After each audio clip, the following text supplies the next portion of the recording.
ị nwere idea na mbọsị afọ emere iwu ka e wee bido ịnwụkọsị ndị native doctor na ị nwere representative ebe a?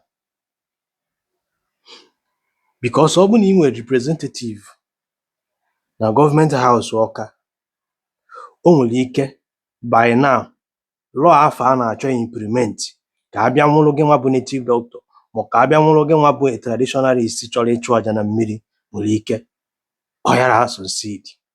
Ọ nọ ka every traditionalist nọ n'ala Igbo, especially Anambra steeti, nọ ka ofeke amalụ mgbe ekele nke ụkwa.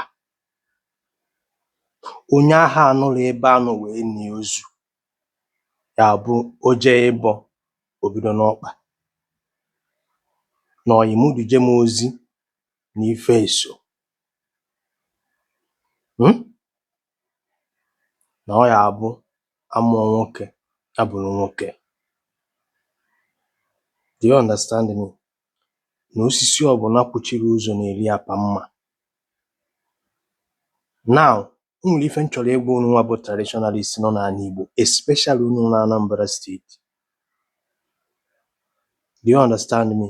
Unu nọ kịta ka ọ na unu esoro n'anụ enu, unu esoro n'anụ ala, because o nwere ebe a ga-ele unu. A ga-ele unu abụ ndị Islam, a ga-ele unu abụ ndị Christian. Government of South East na-afụta anyị ncha niile gịnị na anyị nwere two religion. Is it na ibu Israel ọ na ịbụ gịnị Christian? Na m ga-explain gị ife a. Ị nwere idea na mbọsị afọ emere iwu ka e wee bido ịnwụkọsị ndị native doctor na ị nwere representative ebe a? Because ọ bụ na ị nwere representative na gọọmenti haus Ọka, o nwere ike by now lụọ afọ a na-achọ implement ka a bịa nwụrụ gị nwa bụ native doctor ma ka a bịa nwụrụ gị nwa bụ traditionalist chọrọ ịchụ aja na mmiri, nwere ike ọ yara succeed. Mana ọ because na ị nwere representative there kpatara eji wee kpacha anya bụ nkata suo ya kpam wee kwurie wee pụta ịbịa nwụkọsịbụ n'ugwu ndị traditionalist. Ị nwere onwe video m mere last time, the other day, not earlier this year or ending of last year, ebe m na-enye unu nwa bụ ndị traditionalist ndụmọdụ ka unu putuo house unu in order, pagasịa some certain things aka, nwee ife a na-akpọ gịnị code of gịnị conduct. Afọ onye omenala amanụ onye abụ onye omenala. Unu enwe ife a na-akpọ gịnị ideology na ihe abụ omume unu na onye omenala nwee ike ikwu udo okwu a. Ọ bụrụ udo omenala nke akịta na-apụta na social media na-ekechi ngwele, a na-ekechi Chiamaka, a na-ekechi Ifesinachi, bịa na ya ekechiri client, bịa na a ga-agwọrụ gị nwa bụ onye achawa ọgwụ, agwọchara gị ọgwụ ịlakata ikpu ike a na-afụghị ụfụ, bịa na a ga-agwọrụ gị ọgwụ ije obodo oyibo ka ịgafee onye ọcha, ịgafee meshin ndị ọcha na iburu ọgwụ na onwere ife na-emene, bịa banye na otu mmiri otu eze nwaanyị Sọbalị ka ọ na-eje obodo oyibo butere gị ego. Ọ bụrụ ụdị ahụ mgbe ị na-ekwu that time unu ignore the thing na-ekwu. Today what is happening? Ịfụka Gọvanọ Soludo si wee jee nọnyere ndị Islam na mmemme fa na-eme, mechakwagharị bịa nọnyere ndị Christians. Ife na one ka ọ ya abụ unu mebe today n'ala Igbo, gọvanọ abịa die as onye traditionalist. Kedu mmemme ọ ga-abịa emebe n'ala Igbo kịta? Etu a kịta nnụ kịta na kedu afịa Maazị Dibia na-ekwu okwu ịgụ alọ. Gọvanọ enwere ike isend representative there. Gọvanọ enwere ike ịbịa dịdị ebe a sef engage with unu nwa kpakọ nkata.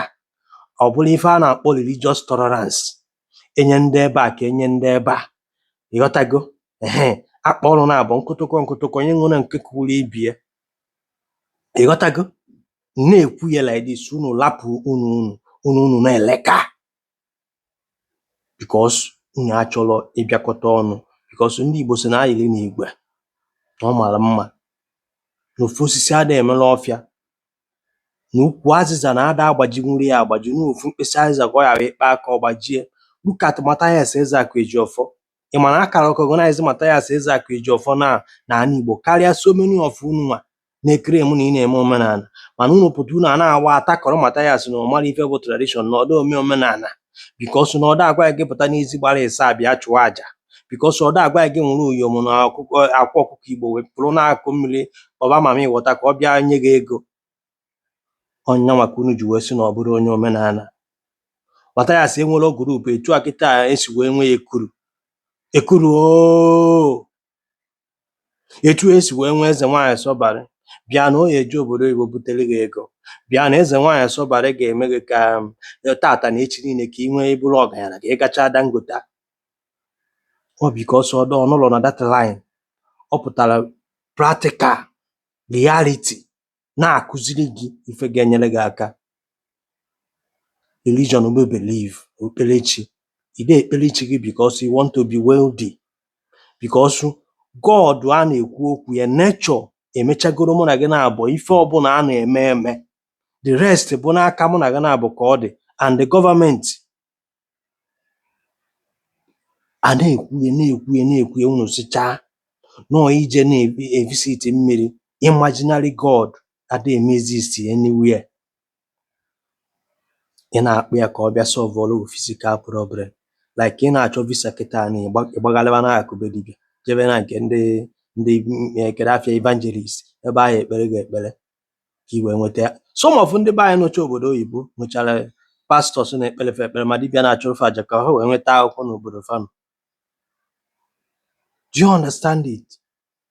Na onye obodo n'ụlọ afọ ijebere ka a na-arụrụ ọrụ ka fa nweta visa na Naịjirịa, mana apụta ebe a na-akọwara unu stint unu anyara aghọta ya. Agwara m unu si unu that unu bụ ndị traditionalist, unu bụ ndị omenala na the only inclusive unu ga-enweta as ndị nọ na ama maka fa bụ unu ebido participate na politics. That is chụba politics chụsibi ike bikos nọ na politician ka ị ga-enweta ife na-achọ. That law afọ ịchọrọ ka ị implement ọ na politician. Ife afịa ọ dị ka na-emegide gị bikos na ịbụ traditionalist ọ na politician ka ị ga-esi wee achieve ya. Ọ bụrụ na ije gba arụsị ngada na ayọbel ndị ụka na ndị Izrel ma na-occupy key position everywhere, echi na-akpa nkata ife ahụ eme gị ị nọrọ dị ya, you don't have representative. Akpa nkata na ya abịa kpụkọsị unu niile ọ aba achieve ya. Mana nkwuera dis na-eche na m amara ife na-ekwu na ọnụ na-ekiri na-eme nakwa anyị na-enenesarị nwa Mgbafọ fụ ife ọ na-eme ọ kpakọtago ndị ụka aka ọ mara na ndị ụka na-akọsụ noise pollution onwego onye ifere o mere arrest. Obere oge kịta Christ the King ga-eruo ndị Katọlik apụtakwa kọsụba hold up ọ ga-ekwu okwu. The reason nji support bịa na ife ọ na-eme kịta because of ndị ọcha si gbute na deceive our people.